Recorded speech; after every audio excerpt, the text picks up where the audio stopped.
এইভাবে কেউ যদি ছোলা বুট ভাজি না করে থাকেন তাহলে এই ভিডিওটা আপনাদের জন্য। একটা টিপস ব্যবহার করে ছোলা বুটের কালার ঠিক রেখে খেতে কিভাবে সুস্বাদু হবে, দেখতে কিভাবে অসাধারণ হবে, সেই টিপসটা আপনাদের সাথে আমি শেয়ার করতেছি। ছোলা বুটগুলোকে নর্মাল যে পানি কলের আমরা ব্যবহার করি খাওয়ার জন্য, সেই পানিটা ব্যবহার করে আপনারা সিদ্ধ করবেন। সিদ্ধ করার পরে আপনারা ভালো করে পানি দিয়ে আবার পরিষ্কার করে নেবেন। যারা পানি দিয়ে সিদ্ধ পরে পরিষ্কার করেন না, তারা ভাজার পরে ছোলা বুটগুলা কালচে রং ধারণ করে। অনেক আপু বলেন যে ছোলা বুট কালচে রং ধারণ করা হয়, কিন্তু যে কালারটা ছোলা বুটের থাকে এই কালারটা থাকে না কেন? মূলত এটাই কারণ। আপনারা সিদ্ধর পর যদি ভালো করে পরিষ্কার করে কয়েকবার করে ধুয়ে নেন, তাহলে ছোলা বুটগুলার কালচে ভাবটা চলে যাবে এবং কি যে কালারটা ছোলা বুটের আছে সে কালারটা ঠিক থাকবে। আমি ছোলা বুটের সাথে একটা আলু সিদ্ধ দিয়েছি। আর বুট ভাজাগুলার সময় যদি আপনি আলু দেন, সেক্ষেত্রে বুট ভাজাটা টেস্টটা অন্যরকম হয়।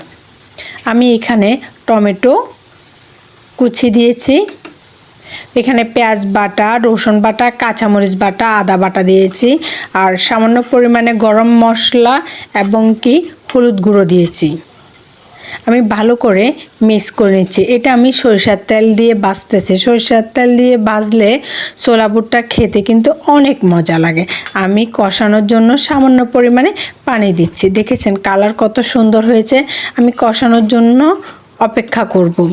আপনারা যদি এইভাবে ভাজি করেন তাহলে এটা খেতে যেমন সুস্বাদু হবে, দেখতেও কিন্তু অনেক সুন্দর হবে। দেখেছেন ছোলা বুটগুলো পরিষ্কার করার পর কালচে ভাবটা চলে গেছে। এবার আমি এগুলা নাড়াচাড়া করে দিচ্ছি ভালো করে উল্টে পাল্টে, যেহেতু মশলাটা লেগে যায় সেজন্য।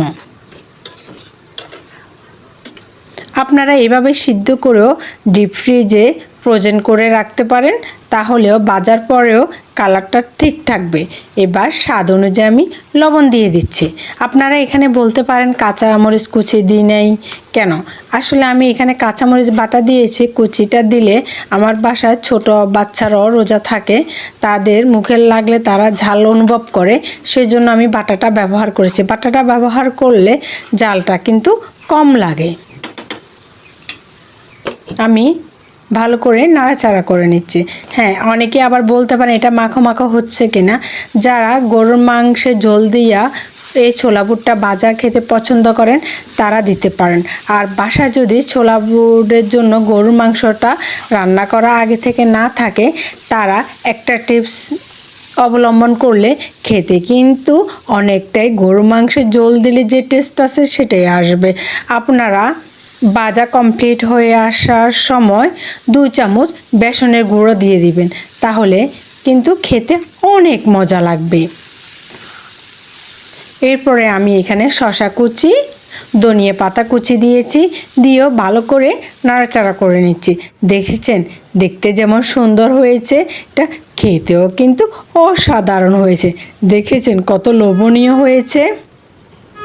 যারা আমার ভিডিওটা ইউটিউব চ্যানেল থেকে দেখতেছেন তাহলে তারা আমার চ্যানেলটিকে সাবস্ক্রাইব করুন, লাইক দিন, বেল বাটনটি অল করে দিন।